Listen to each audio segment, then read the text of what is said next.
This is South Coast Tonight with Chris McCarthy and Marcus Farrow. They've got you covered on all the news of the day, from local issues to politics on both sides of the aisle. This is the place where the movers and shakers come to be heard, to listen, and where they're held accountable. This is South Coast Tonight on WBSM.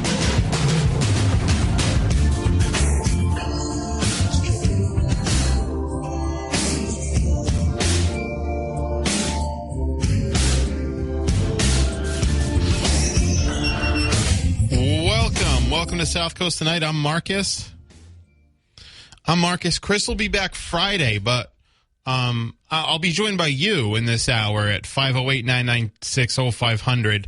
And I'll also be joined by Attleboro Mayor and now Democratic nominee for Bristol Sheriff, Paul Heroux.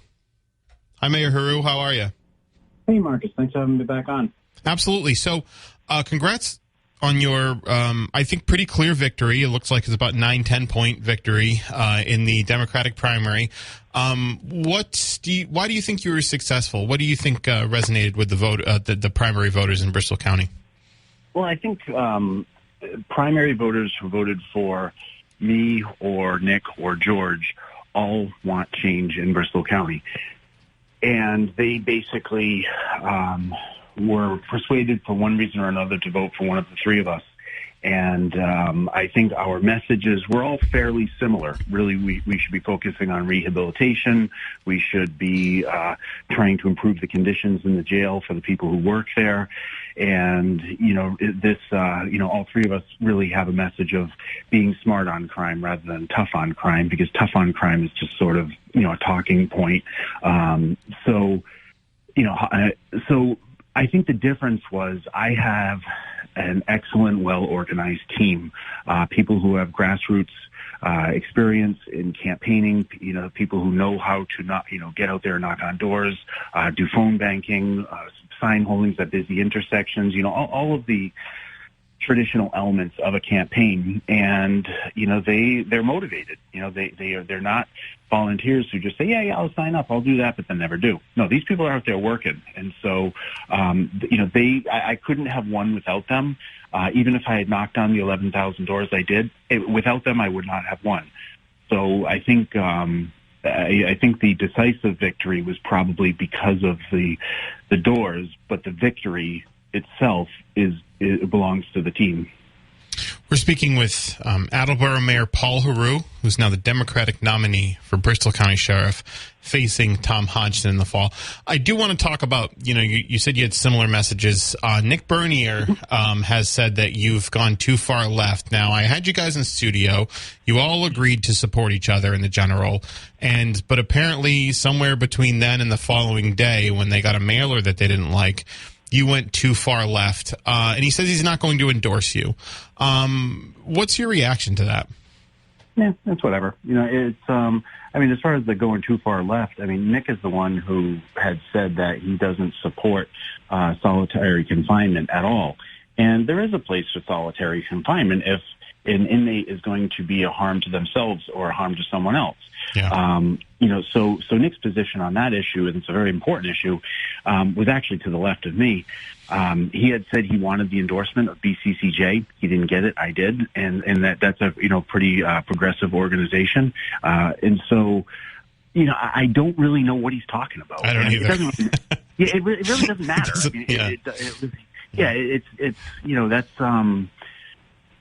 That's yesterday.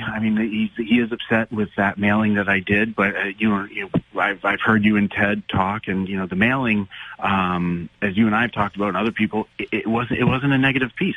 Right. A negative piece would have been me going after his, personal things. That's a negative. Yeah, like his business relationship with Jazel Correa, who's in federal prison, something like that. Yeah. Well, something like that. Just trying to raise doubt in the character of the person, or their, that's a negative thing. Yeah. Talking about the fact that I have management experience of an organization with 500 employees and a budget of $165 million, and putting in as a contrast, I put a question mark next to those things on the mailing that I don't know what his management experience was or his budgeting experience. That's not negative. That's just a contrast, and that's just to differentiate the candidates. So yeah, I'm not going to lose any sleep over it. Hopefully he'll come around. I don't think he will, but that's fine. I mean, I don't ever look for endorsements in my campaigns. Although I have to admit, though, Nick surprised me. He did. He did a lot better than I thought he would, and I don't mean that as an insult, but he basically ran a campaign with endorsements. I mean, that was a central part of his campaign, and I thought George McNeil was going to come in second. I really did. I thought George's resume. I did. I thought George's resume. I thought George. George had palm cards. Nick didn't have palm cards. George had billboards. Nick didn't have billboards. George. I know George is out there doing sign holdings. I don't remember ever seeing Nick doing any, but he may have done some. So I thought George had, and George did multiple mailings in some communities, in some parts of some communities. So I actually thought George was going to come in ahead of Nick, not because, Nick's a flawed person or anything, nothing like that. I just thought George actually ran a more aggressive campaign. But Nick's endorsements and his connections to the establishment, that actually really surprised me. I didn't think that would pay off, but apparently Nick knew something about that, and it did. You said, you said this to me, endorsements don't win elections, hard work does? Hard work. Right. So, yeah, clearly true. So, we're speaking with Attleboro Mayor Paul Heroux, candidate for Bristol County Sheriff. Let's talk about the candidate that's still in the race that you're facing, Sheriff Tom Hodgson. So, he's a well-financed, long-tenured incumbent. He's faced Democratic challengers before and been successful. What contrast are you going to draw between yourself and the sheriff going forward? Well, for one, the first most glaring one is that Hodgson wants to be sheriff for life, and I don't want to do that. I will be sheriff for 1, maybe 2 terms, because my goal as an elected official is to go in, improve the system, and then move on. I did that as mayor. I went in, I stabilized the school budget, made the city a cleaner, greener city. We're doing a lot of infrastructure projects this year. That's just some of the projects we've done. The city has fewer vacancies in the center of town. So, then now we're moving on, so because I don't want to be mayor for life. Even if I wasn't running for sheriff or anything else, I would be done being mayor and I would go off and do something else. Sure. And so if I get elected sheriff, what I want to do is reform the system, make it a more modern jail system, and then move on. That might take 1 term or maybe 2 terms, but I won't go past 2 terms. And Hodgson, one of the glaring policy differences is that, I'm really focused on rehabilitation. He says he is, but he doesn't produce any numbers that show how many people are participating in programs, and more importantly, of the people who participate in programs, what is their success upon release? Does the drug treatment program actually reduce drug offending upon release? He doesn't know. He has no idea. He's never measured it in 25 years. Does the anger management program reduce violence after release? He has no idea. He doesn't measure it. He just, because it's not a priority to him. So that's a big glaring difference. And, you might say, well, that's kind of a nerdy thing to be worried about measuring programs. No, that's taxpayer dollars. And people want to know that their taxpayer dollars are being spent effectively by the government that works for them. Well, this is all in service to, just to break it down in a way that the audience maybe can understand better. This is all in service to keeping the community safer by making sure people are less likely to reoffend. Yeah.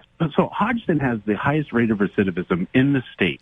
Bristol County. Recidivism, by the way, just for people to know, recidivism is basically someone being reoffending, being released from incarceration and then reoffending. Right. Yep. Yeah. So, exactly. So and there's different ways of defining it. And I'm looking forward to debating him on this issue because, quite honestly, I don't think he knows what he's talking about when it comes to this issue. I've listened to him, and he contradicts himself sometimes, and other times he says stuff that's just not true. Let me actually just tell you what I had a conversation with him a couple weeks ago, and I listened to it. You did listen to it, so I did. What was your thoughts? I had asked him. I had said, "Hey, Bristol County has, I think it was the second highest rate of recidivism based on the numbers, the most recent data in the Commonwealth." And he said, "Well, there's different ways of measuring recidivism." Okay, so first of all, we actually have the highest rate. The one county that has a higher rate only has about 15 inmates in it. That was in that sample size. So you can't actually include that because the sample size is too low to draw any real conclusions from it. So number one, that county, you really can't use that as like a comparison because it's ineffective. So. But as far as this is where he doesn't know what he's talking about, or he does, and he is trying to pull the wool over people's eyes. But when you're talking about the numbers that are being released by the Mass Department of Correction, they are comparing apples to apples. The methodology is all spelled out in that report, in all the reports they do on recidivism. They say this is the methodology. We are comparing each of the different counties using the same definition, using the same source of data, the BOP. So for him to say, "Oh, it's different definition," no, he's actually wrong. It's a 3-year definition of recidivism, reoffending, and they have numbers with a violation of parole, which is sometimes a technical violation, and then they also have without. So he's full of it. He's trying to say to people, well, that number doesn't really mean anything, because of different definitions. No, actually, with all due respect, sir, I was director of research and planning for that division back in 2008, 2009. I know how they produced that report, and that report is uniform definition.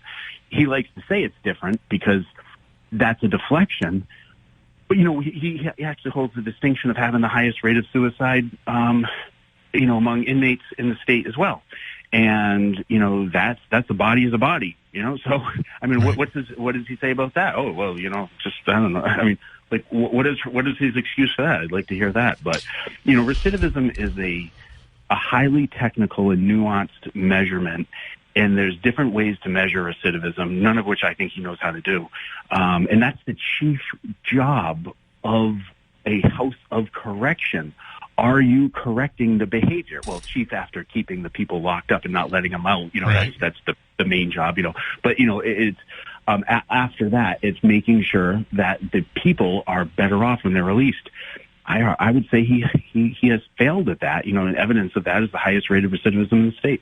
Well, so let's talk about that a little bit because, there's I guess sort of an argument, or not an argument, it's just sort of a thing that said like, oh, well, if you have a more, I guess, democratic, big D democratic philosophy on corrections, then you're going to just release everybody. But you don't actually have the authority to do that. That would be a judge. And you... Not only that, these people are getting out when they're going to get out. What you want to do is make sure that they're best positioned to not commit any more crimes and victimize people. Exactly. I mean, the sheriff, I've seen comments like that on social media. Oh, this Heroux guy, he's going to be letting inmates out. And, they're going to use the sheriff doesn't have the authority to do that. Right. The sheriff doesn't have the authority to hold somebody longer than the judge has ordered, or to release them before the judge has, ordered. So we don't control, a jail and a prison doesn't control who goes to its doors and for how long they stay. They don't control it. That's all determined by the courts and, with a lot of input by the district attorney, but ultimately decided by the court. So, yeah, that's kind of a silly, it's people who are talking about things when they don't even know what they're talking about. Some people just, and those people, they're never going to vote for me. I know, I've seen them comment on my Facebook page, and that's fine. They don't have to.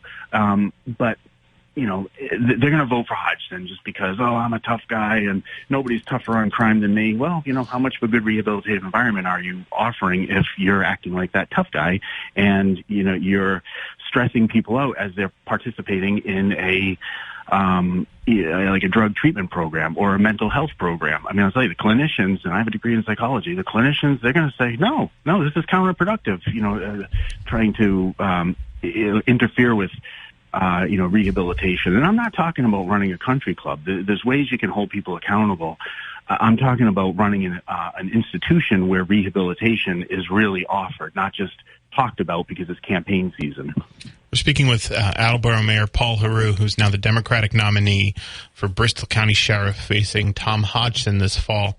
So, one more point I want to hit on, because when I had Sheriff Hodgson on, he had talked about what some of the messaging that you and even the other candidates that you beat were putting forward is that law enforcement has little to nothing to do with the job of a sheriff. And the sheriff had highlighted some of the law enforcement initiatives, some of the assistance that he's given to police officers. And we had, in fact, the former president of the New Bedford Police Union call in and talk about some of the work that Sheriff Hodgson is doing. So, if you become sheriff, are you going to are you going to end those assistant programs with law enforcement, or are you planning on continuing them or limiting them in any way?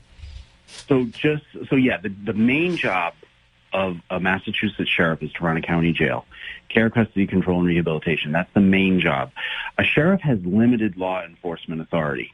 And, now in Massachusetts, the only way you can actually be a law enforcement officer is if you graduate from one of the police academies. Otherwise, you're not a licensed police officer. You're not, your ability to do things is severely limited. Hodgson actually said something again. He kind of the devil's in the details, and it's this kind of sleight of hand, where he's being disingenuous, where he is being disingenuous. He said, we can do traffic stops. Yeah, okay, yeah, you can pull somebody over, but you can't issue a citation. Two court rulings have said that deputy sheriffs and the sheriff cannot issue a traffic citation. So there's aside from that. And I will answer your question, though, because I'm kind of dancing around it right now. And but aside from that, though, the main job of the sheriff is to run a county jail. And so if you're spreading your resources a little bit too thin, you're really not focused on running a county jail.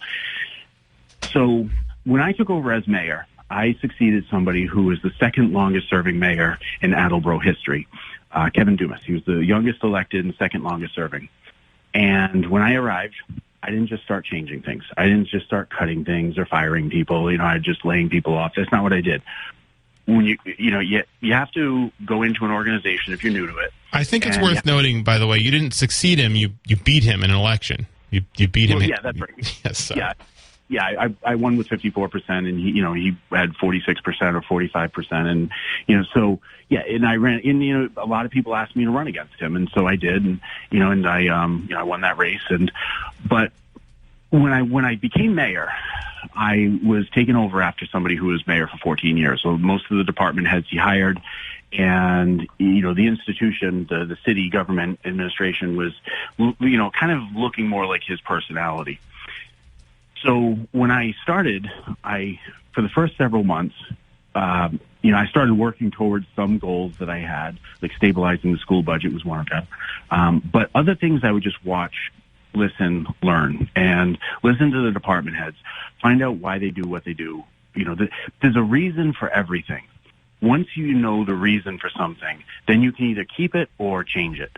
And so if I get elected sheriff, it's day one is not going to be a radical shift in how we do things. Day one is going to be meeting people. It's going to be learning about why things are the way they are. It's going to be meeting with the correctional union, asking them what they need, what if anything they need, and what should be done different. The little bit that you do at first is learning. And so then once you get a good sense of why things are the way they are, what can and should be done, then you can start making the changes that you campaigned on, because the public owns that institution, not the sheriff. And so the public will elect somebody who they want to see that vision carried out in the county jail. And so there's a mandate to do the things that you campaign on. Those are called campaign promises. Joe Biden, for example, this is going to be unpopular. Joe Biden campaigned on debt forgiveness for student loan forgiveness. He campaigned on it. He had a mandate for it. He had, and then he delivered a small amount. $10,000 is relative. I call it small compared, because I have $184,000 in student loans, but that's $10,000 small to me. Right. When you have 184. But so that's what the public expects. But you can't just go in and start changing things on day one. Just like Barack Obama, perfect example. Barack Obama, he said, on day one, I will close Guantanamo Bay. when he was campaigning. Yeah. 8 years later, it was still open. Right. So just the same thing with Ash Street Jail. Day one, I will close Ash Street Jail. Well, guess what? You might be causing more problems than you're solving. Should it be closed? Yeah, but we have to do it the right way. And you have to look at why things are the way they are before you actually start changing things.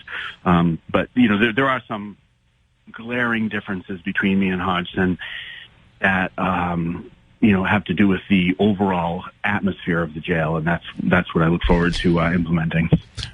Attleboro Mayor Paul Heroux, the Democratic nominee for Bristol County Sheriff, facing Tom Hodgson in the fall. Thanks for joining me tonight. Where can people go to learn about more about your campaign? Easiest place is my website, paulheroux.org, PaulHeroux.org. Very easy to find with a quick internet search. And yeah, pretty much everything about me is right there. And, people want to get involved, with volunteering or donating or putting up a yard sign, whatever it is, they can all do that right through the website. Congrats on your victory. And I look forward to having you and Sheriff Hodgson here in studio. I think that's going to be a good debate. Yeah, I think so. All right. Thanks, Mayor Heroux. Appreciate it. That was Attleboro Mayor Paul Heroux. We're going to take a break, and then we'll be taking your calls at 508-996-0500. Live. Hey, welcome back to South Coast Tonight. I'm Marcus. Chris will be back Friday, but I'll be joined by you at 508-996-0500. Yeah, I mean, Paul's staying on message, which is great, but not allowing the distraction of Nick Bernier, who's being a sore loser, to... And listen, I didn't feel like I had enough time to talk about this in the last hour, and it's really like... I was annoyed by it. I know other people were annoyed by it, especially people who are Democrats and want a competitive election between Hodgson and the Democrat. And again, I've talked to Nick. I've had him on. I think he's a gentleman for the most part. I think for the most part. But during this election, how he's reacted in the last 2 weeks has been, I think, I would describe as incorrigible. It's been awful. I mean, first of all, we talked about it earlier when he called in, when Heroux sent that mailer, which, you heard Ted Nesi talk about it. Ted Nesi obviously knows politics very well. He covers it for a living. Says, no, I didn't think that was a negative mailer. It didn't seem like a negative mailer to me. It seemed like a contrast piece. Paul Heroux, who's actually won elections before, said it's a contrast piece. I said that. I think most people have said that it's a contrast piece. The mailer that showed Heroux's experience versus the experience of McNeil and Bernier, both winning elections, running jails, and all of that. And his reaction was to send out a press release to say, oh, well, Paul Heroux betrays the voters of Attleboro. He's done it 2 times already. Will he do it again? Well, guess what?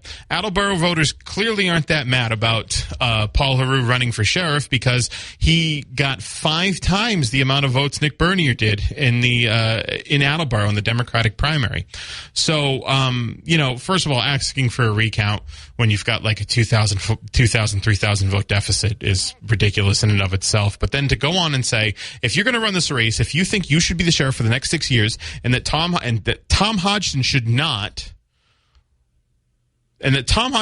be sheriff, and you sat here in front of me and said, Tom Hodgson needs to go. We need to have the best candidate to beat Tom Hodgson. If that was the mission that the Democratic candidates were putting forward, and I'm not taking a position on that one way or the other. They're saying the best candidate is the one that can beat Tom Hodgson. If you're saying that, then why would you then basically endorse Tom Hodgson after you lose? He threw a hissy fit. He did. He threw a hissy fit. He said he wanted to. He was gonna maybe ask for a recount. Then he said, "Oh well, Paul Heroux went too far left. Right? He went too far left." When? From the time that you said here on my show that we need a guy who can beat Tom Hodgson, and I'll support whatever Democrat comes out, to the time that mailer came out the next day or the 2 weeks later. What far left position did he take from there? None. It's clearly, and I think this comment, I saw this comment on his, because he made a statement, he went too far left, blah, blah, blah. Someone said it perfectly, and I want to read it. I'm not a big fan of Facebook comments, but I'm a big fan of this Facebook comment, and I'm going to read it to you. Someone said, it's extremely unfortunate that you're going to allow your hurt feelings to outweigh the critical work that you and the other two Democratic candidates shared a vision for during this campaign. If you really wanted the sheriff out, you would continue to do what's going to improve the chances of that happening, right? So if you were to say, because I think the Democratic candidate said, well, I think the prison population of Bristol County could be treated better and it could make the community safer, with a different candidate. If you actually believe that, if it was about them, the people that need your help, that you think need your help, and not yourself, then you wouldn't behave that way. Then you wouldn't go endorse the guy that you're going to run against immediately after you lose. Absolutely ridiculous behavior. Ridiculous behavior. From a person I know to be a guy that's very involved in the community, that does a lot of good community work, that I think could be competitive clearly in a Fall River election, right? The numbers were good for him, but behavior like that kind of ruins it. I think it ruins your image. It's just not a way to, if you're going to lose gracefully. It's not a way to lose gracefully. You look like a baby. 508-996-0500. Good evening. And take that. Sorry, I just hate it so much. I know, it's terrible. Yeah. And you're sort of glad that the guy didn't make it, kind of thing. I'll say if that's the way you're going to behave, right? How are you going to take on Tom Hodgson if you're going to behave that way? How are you going to take on a guy like Hodgson if you can't handle a mailer? And Mark, it becomes a character issue, and that's one of the great things that your program is exposing. Yeah. Those folks with character, like the guy that lost to whatchamacallit over Mattapoisett. He lost gracefully. He did. And that's a guy I'll think about down the road. Exactly. This guy I ain't going to think about no more. Exactly. Exactly. So it's part of the, I don't want to call it the political game, but part of political professionalism, if you will. Yeah, yeah. If you bow out gracefully, if you leave people with a good impression after, because if Nick Bernier didn't behave that way in the last 2 weeks, so I said, hey, you know what? And I still believe I don't think he's a bad guy, but he's just that behavior is someone that's not prepared to take elected office. I'm sorry. That's correct. Anyway, the reason why I called, since you guys are so good at running down numbers, would you be able to tell me the turnout in New Bedford? So Mayor Mitchell was on with Tim today. He said a little over 13%. That's it, 13%. He said it was an improvement from the last midterm election, apparently. But I know the city elections have been down significantly in the last few years, and I know the elections in general have been down the last few years. And what's weird is the election turnout has gone down, but the amount of time it takes to get these results out have gone up. It's totally ridiculous. Something's going on. Yeah, you get that. And what about statewide? What does it turn out statewide? I don't know the exact percentage. I can get that figure. I know Galvin had estimated 1.1 million voters, which would be more, I think, more in the primary, which would be more primary voters than the last election cycle. I know he did anticipate. And there's about, 7 million people in the Commonwealth. Not everybody's a registered voter, but 1.1 million is what he said. Yeah, I think it's 4. So that'd be about 27%. That sounds about right. Yeah. And then we're probably looking at somewhere between 30 and 32% for the final. Yeah, that would sound about right. That would be an improvement in New Bedford if we got that much. But God, there's no way they're going to get 32% in the general. There's no way. Yeah, I know. They run behind everybody else. We're hoping that, I guess is the best way to say it. The other thing in this particular turn, I was glad Quinn won. Yeah. He had poll workers down there early morning down at Hazelwood Park, and I got to talk to them briefly after, and I made my comments to them about the rape kit thing. I said just that one issue would have got him elected. I think that's a tremendous thing that he did there. Yeah, and I know his opponent tried to hit him on that and said, "Oh, well, why didn't you test them before?" It's like you don't understand how bad the labs are in Massachusetts. They're really bad, and he was able to he had to secure a grant to do it because you only get a certain budget when you're the DA. So he was able to secure a grant and do it, and he didn't actually have to do it. He could have just sat on it. So not only that, it just I don't know if anybody's ever tried to get a federal grant from a position like that, but it's very, very difficult. It is hard. Something that you click your fingers. It happens over a course of time. So he put some good effort into that. I'm glad he won. I think he's a great candidate, and I hope he stays there for a while. I agree. The other one was I'm glad the lady in the Registry of Deeds did what she did, and I was kind of a little bit upset with Jeff Deal beating the other guy. I'm not. Yeah. I'm all for it because I obviously I'm a registered Democrat. I want Maura Healey to win, and I want. And I also want the driver's license bill ballot question, the repeal of that, to fail. And I'd like the Fair Share Amendment passed. And I think attaching Jeff Deal to those things is good for the people that are, taking the more left position on him. Yeah, I was just sort of surprised. I mean, you looked at a candidate like that and said, wow, he doesn't have enough money. He hasn't really been campaigning, doesn't debate. It's over for him. And for that to happen the way it did, I guess it's the Trump supports that he had name recognition. He ran on. He had party-wide name recognition across the state because he ran for Senate and because he was Trump's campaign chair and because he was endorsed by Trump. So what he wanted to do is he was playing with a lead, so he just wanted to play keep away. It's like it's the fourth quarter, you're up 2 scores. You just run the ball. He didn't want to do anything risky, which would be like debate somebody because he knew. I mean, I think in that Howie Carr debate, which a lot of people heard here on WBSM, I think it seemed pretty clear that Doughty won that debate. Right. That's the other issue, but I like that analysis you just gave. I didn't think of it that way. Yeah, he's playing with the lead, so like you can only lose support by going out there. Honestly, so now in state representative race, is there any opposition to Tony Cabral or Mark Montigny? No opposition. So they're in.